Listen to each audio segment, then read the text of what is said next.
Monen suomalaisen unelma on asua omakotitalossa.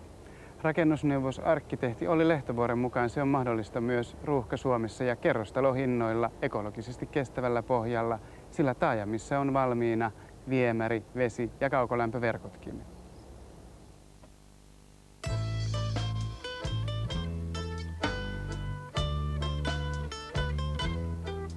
Ja tällaisia kun ei sitten meinata millään niin kuin saa aikaiseksi nykypäivänä. Ja näitä kuitenkin todistettavasti, se on lähellä suomalaisten ihmisten asumistoiveita on tällaiset miljööt. Se on yksi Suomen suurimpia turistikohteita, tämä tiivis puukaupunki Porvoossa. Pienet halvat ekologiset puutalot. Siinä ratkaisu oli Lehtovuoren tapaan ruuhka-alueiden asuntopulaa. Kaupunki on ensisijaisesti rakennuspaikka.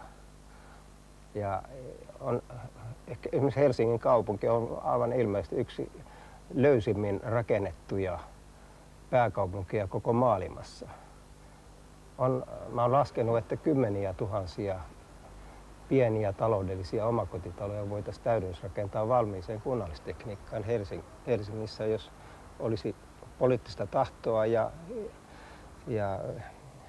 saataisiin ymmärtämään ihmiset, että ei tämmöinen pehmeä täydennysrakentaminen, että se ei huononna ympäristön laatua. Te perheet asuvat pientaloissa, niin eikö se ole kauhean kallista rakentamista? No ei suinkaan. Nyt esimerkiksi tämä Kuopiossahan on lähdössä 20 vuokra omakotitalon alue nyt rakenteille ja nämä on aravalainotettuja taloja.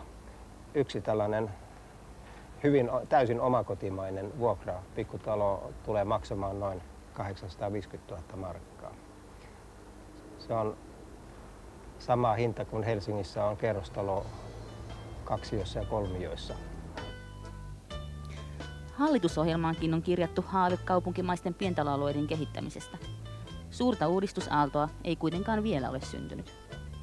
Meidän tuotantomekanismi ja suuret rakennusliikkeet ja rakennuttajat ovat tottuneet rutiininomaisesti toimimaan ja riittävää kehityspanosta ei ole tähän tällaisten kaupunkimaisten teollisten pikkutalojen suunnittelun rakentamiseen olemassa.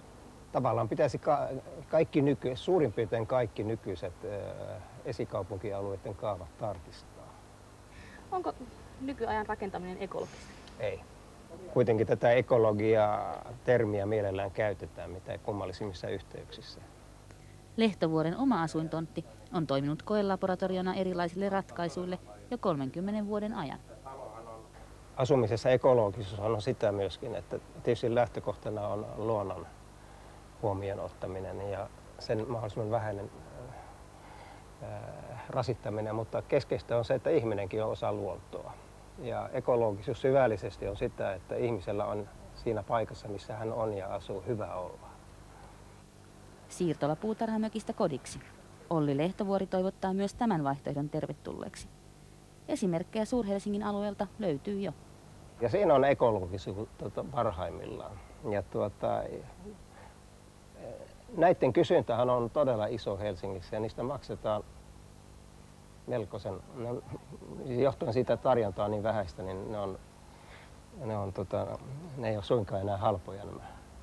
Tällaisiakin pitäisi olla lisää, mutta läpi vuoden asuttaminen. Koska on sellaisia ihmisiä, jotka ei periaatteessa syystä halua pröystäillä asumisellaan.